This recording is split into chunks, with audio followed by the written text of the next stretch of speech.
जी अस्सलाम वालेकुम स्टूडेंट्स। आज की बेटा इस वीडियो के अंदर हम लोग जर्नल एबिलिटी का बड़ा ही एक इम्पोर्टेंट टॉपिक डिस्कस करेंगे, परसेंटेज।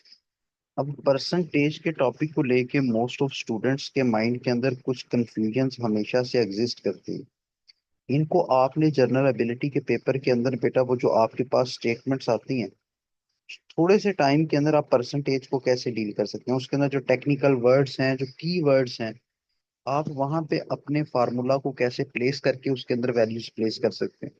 तो परसेंटेज बेटा आप लोगों के पास होता है पार्ट ऑफ सेंचुरी। आप लोगों के पास क्या होता है? Part of century. आप किसी भी गिवन डाटा को अगर 100 के अंदर आप निकालते हैं, उसको सेंचुरी के अंदर बेटा आप लोग निकालते हैं। सेंचुरी का मतलब क्या होता है? 100। हंड्रेड्स के अंदर बेटा आप लोग क्या कहते हैं?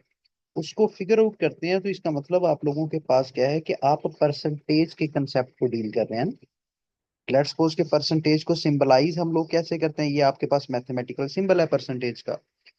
जब से भी आपने परसेंटेज को पढ़ना स्टार्ट किया और जिस लेवल तक आपने परसेंटेज को पढ़ा, तो बेटा परसेंटेज का फार्मूला आपने एक ही इस्तेमाल किया और वही फार्मूला आप इस्तेमाल करते रहेंगे हमेशा। बेटा परसेंटेज इज इक्वल टू, आप लोगों के पास क्या है? Observed value. आप लोगों के पास क्या होता है? Observed value. और आप डिवाइड किसके साथ करते हैं बेटा? इसको डिवाइड करते हैं आप किसके साथ? टोटल वैल्यू के साथ। इसको अब डिवाइड किसके साथ बेटा हम करते हैं? टोटल वैल्यू के साथ हम लोग डिवाइड करते हैं। और मल्टीप्लाई किसके साथ करते हैं? 100 के साथ इसको मल्टीप्लाई कर देते हैं। तो ये हमारे पास परसेंटेज निकालने का फार्मूला है। अब देखिए, इस फार्मूला के अंदर अगर आपको इस फार्मूला को अकॉर्डिंग टू सिचुएशन थोड़ा सा मॉडिफाई भी करना पड़ जाए, तो आप मॉडिफाई भी कर लीजिएगा। लेट्स सपोज आप लोगों के पास बेटा एक इंफॉर्मेशन है, उसके अंदर उसने आपको परसेंटेज दे दी, ऑब्जर्व्ड वैल्यू आपसे पूछ ली और टोटल वैल्यू भी आपको दे दी। तो बेटा इसके अंदर कोई मसला नहीं होना चाहिए कि उसके अंदर आप ऑब्जर्व्ड वैल्यू भी निकाल सकते हैं। ठीक है, ये तो डिपेंड करता है आपके पास क्वेश्चन की स्टेटमेंट के ऊपर। फिर नेक्स्ट एक बात लिखिए कि बेटा इसी परसेंटेज के साथ रिलेट करती हुई चंद एक और बातें। इसी परसेंटेज के साथ बेटा रिलेट करती हुई चंद एक और बातें आपके पास होती हैं कि बाज का पेपर के अंदर वो ये पूछता है कि मुझे ये बताएं कि प्रॉफिट परसेंटेज क्या है। कि मतलब कोई भी कमोडिटी आप खरीद के लाते हैं, उसको सेल करते हैं, उसके बाद आपको कितने फीसद गेन आया। तो प्रॉफिट परसेंटेज का बेटा जो आपके पास फार्मूला है होता है, यहाँ पे आप न्यूमिरेटर की जगह प्रॉफिट लिखते हैं और डी न्यूमिरेटर की जगह बेटा आप लिखते हैं कॉस्ट वैल्यू। आप क्या लिखते हैं? कॉस्ट वैल्यू लिखते हैं। ठीक है, इसको मैं अभी एलेबोरेट भी करता हूँ आप लोगों के सामने। और मल्टीप्लाई किसके साथ करते हैं? 100 के साथ करते हैं। अब बेटा आपके पास प्रॉफिट क्या होता है? प्रॉफिट होता है कि किसी भी कमोडिटी की जो सेल प्राइस होती है, जितने की चीज आपने सेल की, अगर वो सेल प्राइस आप लोगों के पास क्या है? जायद है कॉस्ट प्राइस से। मतलब एक कमोडिटी बेटा आप लोग 50 रुपए की खरीद के लेके गए और आपने उसको 70 रुपए की सेल कर दिया, मतलब उसकी जो सेल प्राइस थी वो उसकी कॉस्ट प्राइस से जायद थी। तो ये आप लोगों के पास क्या आ गया? ये बेटा आप लोगों के पास क्या आ गया? आपके पास प्रॉफिट आ गया। ये हमारे पास क्या आ गया? प्रॉफिट आ गया। इसी तरह दूसरी चीज वो आप लोगों से ये पूछता है, वो ये पूछता है कि आप मुझे ये बता दें कि लॉस परसेंटेज क्या है। लॉस परसेंटेज का बेटा फार्मूला भी आपके पास सेम होता है कि मींस डैट कि आपने प्रॉफिट की जगह लॉस लिख देना है। आपने जो डिवाइड करना है वो कॉस्ट वैल्यू के साथ डिवाइड करना है। और मल्टीप्लाई बेटा आप लोगों ने किसके साथ करना है? 100 के साथ मल्टीप्लाई कर देना। तो मतलब फार्मूला सेम है, सिर्फ ये है कि वहां पे आपने जो गिवन इंफॉर्मेशन के मुताबिक आपको वेरिएबल्स की वैल्यूज गिवन है, वो बेटा आप लोगों ने वहां पे क्या करनी है? प्रोवाइड करनी। अब यहाँ पे ये देखिए कि आप लोगों के पास हमें ये समझ आती है कि आप लोगों के पास फिर लॉस क्या होता है। बेटा लॉस ये होता है कि आप एक कमोडिटी को महंगे दामों खरीद के ले गए और बाद में आपको लोकल मार्केट के अंदर उसको सस्ते दामों बेचना पड़ गया। मीन्स डैट के किसी भी कमोडिटी की अगर कॉस्ट प्राइस जो होती है, जो किसी भी कमोडिटी की बेटा आपके पास कॉस्ट प्राइस होती है, वो अगर बढ़ जाए उसकी सेल प्राइस से, किसी भी कमोडिटी की जो आप लोगों के पास क्या है? कॉस्ट प्राइस है, वो इंक्रीज कर जाए किससे? उसकी सेल प्राइस से। तो यही आपके पास कुछ एक आपके पास मॉडिफिकेशंस है फार्मूला की, जो कि बेटा आप परसेंटेज के सवालात के अंदर क्या करते हैं? आप क्या करते हैं? इस्तेमाल करते हैं। परसेंटेज के सवालात के अंदर यही बातें बेटा आप लोगों के पास इस्तेमाल होती हैं। अगर इन कंसेप्ट की आपको क्लैरिटी है, तो फिर यहाँ पे आप लोगों के सामने बेटा मैं क्या करता हूँ, एक एग्जाम्पल शेयर करता हूँ, इस एग्जाम्पल को बेटा हम क्या करते हैं आप लोगों के पास सॉल्व करते हैं।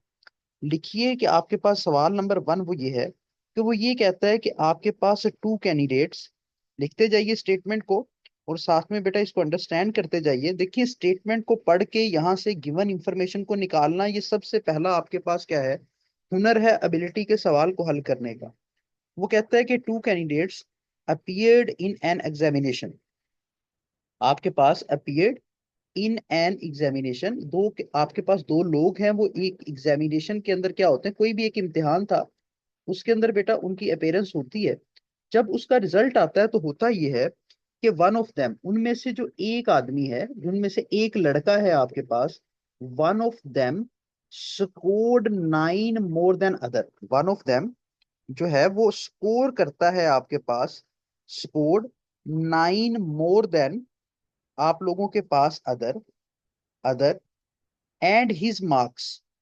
अब देखिए नेक्स्ट वो ये कहता है एंड हिज मार्क्स, जिसने 9 जायद नंबर हासिल किए, हिज मार्क्स, बेटा आप लोगों के पास वर क्या है, वर 56%, 56% ऑफ देयर सम मार्क्स, ठीक है, ऑफ देयर सम।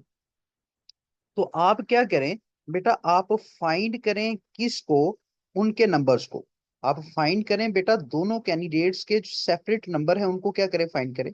अब इस क्वेश्चन स्टेटमेंट को जब आप इब्तदाई तौर पे देखते हैं तो हमें ये परेशानी हो जाती है कि इसके अंदर वो बात क्या कर रहा है। उर्दू ट्रांसलेशन तो हम कर लेते हैं ना। अब देखिए बेटा इसके अंदर ये है कि सबसे पहले आपने इसके अंदर क्या करना है कि नंबर 1 हेडिंग बनानी है, वो आपके पास क्या है, गिवन इंफॉर्मेशन, कि इस स्टेटमेंट के अंदर उसने आपको दिया क्या, इस स्टेटमेंट के अंदर बेटा उसने आपको प्रोवाइड किया, फिर आपके पास परसेंटेज का बेटा कंसेप्ट मौजूद है, फार्मूला आपको आता है, आप समझ जाएंगे कि मुझे फार्मूला को किस तरह लगाना है। बेटा वो ये कहता है कि आपके पास कैंडिडेट दो है, आपके पास क्या है, कैंडिडेट आप लोगों के पास कितने हैं, दो हैं, एक कैंडिडेट नंबर आप लोगों के पास 1 है, एक बेटा आपके पास कैंडिडेट नंबर क्या है, 2 है। अब वो ये कहता है कि इनमें से एक कैंडिडेट के नंबर, एक कैंडिडेट के जो नंबर हैं वो दूसरे से आपके पास 9 जायद है। क्या इसमें से बेटा आपको एक कैंडिडेट के नंबर पता है, 9? इसका मतलब सपोज कर लें कि कैंडिडेट नंबर 1 के आपके पास नंबर कितने हैं, एक्स हैं, तो दूसरे के ऑटोमेटिकली कितने होंगे, x+9, दूसरे के ऑटोमेटिकली बेटा कितने होंगे आपके पास, x+9। तो क्वेश्चन के फर्स्ट हाफ के अंदर वो ये कह रहा है कि वन ऑफ देम, उनमें से जो एक है वो स्कोर करता है आप लोगों के पास 9 जायद दूसरे से, दूसरे इंसान से वो क्या करता है, 9 नंबर जायद ले लेता है। फिर वो ये कहता है कि जो दूसरे के नंबर हैं, मतलब x+9 के नंबर हैं, वो बराबर हैं किसके, वर बराबर हैं बेटा किसके, 56%, 56% उन दोनों के सम के, एक के ये नंबर हैं, दूसरे के आपके पास x+9 है।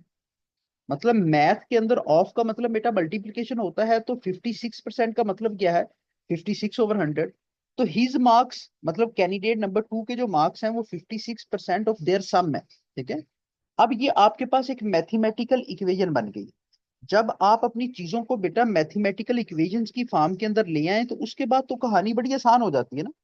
ये आप लोगों के पास मैथमेटिकल इक्वेशन बन गई, ये हमारे पास बेटा क्या बन गई, मैथमेटिकल इक्वेशन बन गई। अब मैथमेटिकल इक्वेशन तक आप लोगों के लिए कुछ ना कुछ मसाइल थे, उसके बाद तो सिंपल आपके पास सिंप्लीफिकेशन है। अब देखिए आपके पास जो अपर वैल्यूज हैं, ये अपर वैल्यूज के साथ मल्टीप्लाई होंगी। देखिए होगा क्या कि ये 100 यहाँ पे क्या हो रहा है, डिवाइड हो रहा है, दूसरी साइड पे बेटा जाके क्या होगा, मल्टीप्लाई, दूसरी साइड पे जाके क्या होगा, मल्टीप्लाई आप लोगों के पास होगा। तो यहाँ पे आपके पास क्या रह जाएगा, 56 × x+9। अब क्या होगा कि 100x के साथ मल्टीप्लाई हुआ तो आपके पास 100x जवाब आया।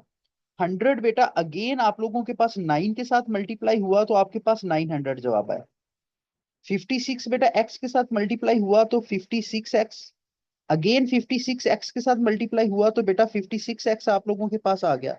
और 56 को 9 के साथ मल्टीप्लाई करें, the right answer will be 504। ठीक है, जैसा आप मल्टीप्लाई करते हैं ना बचपन से, आप लोग क्या करते हैं बेटा, मल्टीप्लाई करते हैं। 56 9 टाइम, 9 6 टाइम बेटा क्या होता है, 54। तो 5 45 और आप लोगों के पास क्या है, 50, तो 504 ही जवाब आता है ना। अब देखिए बेटा यहाँ पे आपके पास क्या है, 56x, 56x और 56x जमा होंगे तो क्या बनेगा 112x, 112x प्लस 504। ठीक है, यहाँ पे बेटा आपके पास values remain same, 10x plus 900। अब देखिए एक्स वेरिएबल्स वाली वैल्यूज को एक साइड पे ले जाइए, अगर वैल्यूज एक साइड पे जमा हो रही हैं तो दूसरी साइड पे क्या होती है माइनस, अगर एक साइड पे माइनस होती है तो दूसरी साइड पे जाके क्या होती है बेटा जमा होती है। ये इक्वालिटी की बात बता रहा हूँ। यहाँ पे 112x, यहाँ पे बेटा जो 100x है ये जमा हो रहा है, यहाँ पे जाके क्या होगा माइनस हो जाएगा। यहाँ पे बेटा 900 है आपके पास, यहाँ पे प्लस 504 है तो यहाँ पे क्या हो जाएगा माइनस हो जाएगा।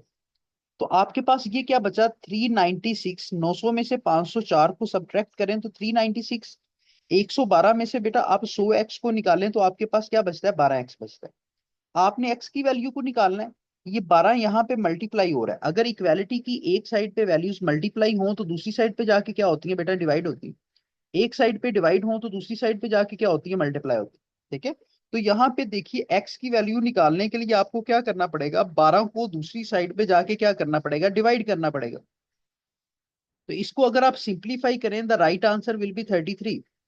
396 को अगर 12 पे डिवाइड करें तो right answer will be 33। X की वैल्यू बेटा आपके पास 33 आ गई, एक्स की वैल्यू कितनी आई 33। तो एक्स आपने क्या सपोज किया था, एक्स बेटा आप लोगों ने सपोज किया था कैंडिडेट नंबर 1 के जो नंबर थे वो आपके पास एक्स थे, तो 33 इसके नंबर बने। और बेटा दूसरे के इससे क्या है 9 जायद है, तो 33 प्लस 9, तो इसके आप लोगों के पास कितने बने 42। तो यही तो क्वेश्चन की रिक्वायरमेंट थी कि आपने दोनों कैंडिडेट्स के जो मार्क्स थे उनको बेटा क्या करना था, आप लोगों ने दोनों कैंडिडेट्स के मार्क्स को बेटा क्या करना था फिगर आउट करना था। ठीक है, तो इस तरह आपने मैथ के सवालात को बेटा इस तरह सॉल्व करना है। सबसे पहले कंसेप्ट को कंसेप्चुअल क्लैरिटी आप लोगों ने ले लेनी है, उसके बाद फिर क्वेश्चन की स्टेटमेंट जितनी मर्जी टफ हो आपने क्या करना है उसको सॉल्व करना है। एक क्वेश्चन और लिखिए बेटा, क्वेश्चन आप लोगों के पास नेक्स्ट ये है कि देखिए वो ये कहता है कि इफ प्राइस ऑफ कार, आप लोगों के पास क्या है, इफ प्राइस ऑफ कार, कोई भी आप एक कार खरीदते हैं उसकी बेटा जो कीमत है आप लोगों के पास इज इंक्रीज्ड बाय, आप लोगों के पास वो बढ़ जाती है, आप लोगों के पास क्या होता है वो बढ़ जाती है आप लोगों के पास, is increased by 20%, is increased by 20%। और नेक्स्ट टाइम क्या होता है कि देन बेटा decreased by 20%, then decreased by, एक गाड़ी है वो आपने खरीदी, एक साल के बाद उसकी कीमत जो है वो 20% बढ़ गई, और अगले साल उसकी जो कीमत है वो आपके पास क्या हुआ 20% कम हो गई, डिक्रीज्ड बाय 20%। तो आप मुझे ये बताएं कि what is net effect on price, what is net effect, आप लोगों के पास क्या फर्क आया उसकी प्राइस के ऊपर। नेट इफेक्ट आप लोगों ने निकालना है, परसेंटेज के अंदर आपने इफेक्ट निकालना है ऑन प्राइस, कार की कीमत के ऊपर क्या फर्क आया, कितने परसेंट फर्क आया, कितने परसेंट कीमत बढ़ी या कम हुई। अब वही बात आपके पास आ जाती है कि गिवन इंफॉर्मेशन बेटा आपने लिखनी है। वो ये कहता है कि पहले साल की बात है, गिवन इंफॉर्मेशन के अंदर वो ये कहता है कि आपने एक गाड़ी ली, आपको नहीं पता कि उस गाड़ी की कीमत कितनी है, आपको नहीं पता बेटा उसकी क्या है आपके पास कीमत कितनी है। आप सपोज कर ले परसेंटेज के अंदर, सपोज कर लें कि उस गाड़ी की जो कीमत है आपके पास, सपोज कर लें कि आपके पास बेटा प्राइस ऑफ कार जो है वो 200 रुपये है, आपके पास क्या है बेटा 200 रुपये, आपने उस गाड़ी की कीमत सपोज कर लिया ना, आपने परसेंटेज को हमेशा सेंचुरी के अंदर ही डिस्कस करते हैं, लास्ट के ऊपर क्योंकि आपने परसेंटेज की मद के अंदर ही चीजें देनी है तो आपने सपोज कर लिया कि कार की कीमत कितनी है 200 रुपये। अब वो ये कहता है कि फर्स्ट स्टेप के अंदर क्या हुआ कि उस कार की जो कीमत थी वो 20 रुपए, क्या 20% क्या होगी बढ़ गई, 20% ऑफ 200 क्या बनेगा 20% ऑफ 200, ये ओरिजिनल कार की कीमत है, ये आपके पास कार की कीमत है बेटा, उसका 20% बढ़ी ना, तो कितना बनता है ये, डबल जीरो से खत्म, दो को आप 20 से जरब दें तो बेटा 40 रुपए। इसका मतलब ये है कि अगर 200 रुपए की कार हो उसकी 20% कीमत बढ़े तो इसका मतलब ये है कि 40 रुपए आपके पास वैल्यू की मद के अंदर उसकी कीमत बढ़ी। तो कार की नई कीमत कितनी आ गई है बेटा, न्यू कार प्राइस कितनी आ गई है, पहले कितनी थी आप लोगों के पास, पहले आपके पास 200 रुपए थी, ओरिजिनल प्राइस कितनी थी 200, उसके अंदर 40 रुपए का बेटा क्या हो गया इजाफा हो गया, तो नई कार की कीमत कितनी आ गई 40।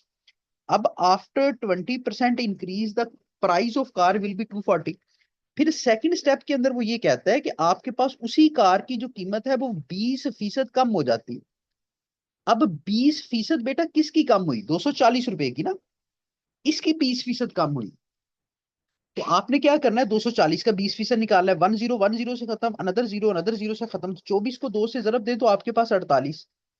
मतलब कार की कीमत कितनी थी बेटा आपके पास? 240 रुपए। उसके अंदर 20% कमी आई तो वो कितनी आप लोगों के पास बनी? 48 रुपए। अब इसका मतलब ये है कि आज के दौर के अंदर जो उस कार की कीमत है वो कितनी है? 196। आज कितनी कीमत है? 196 रुपए, क्योंकि पहली दफा 20% बढ़ गई, दूसरी दफा 20% कम हो गई। अब आपने बेटा यहाँ पे क्या निकालना है? आपको पता था जब कार आप लोगों ने खरीदी थी तो उसको आपने क्या रखा? 200 रुपए। अब तमाम की तमाम चीजें ऊपर नीचे करने के बाद कार की कीमत कितनी है बेटा? 196। तो हमें आम समझ आ रही है ना कि आपके पास क्या हुआ? आपके पास डिक्रीज हुई। आपके पास कार की वैल्यू क्या हुई? डिक्रीज हुई। लेकिन हमें ये निकालना है कि कितने फीसद डिक्रीज हुई, क्योंकि उसने पूछा है what is net effect on the price.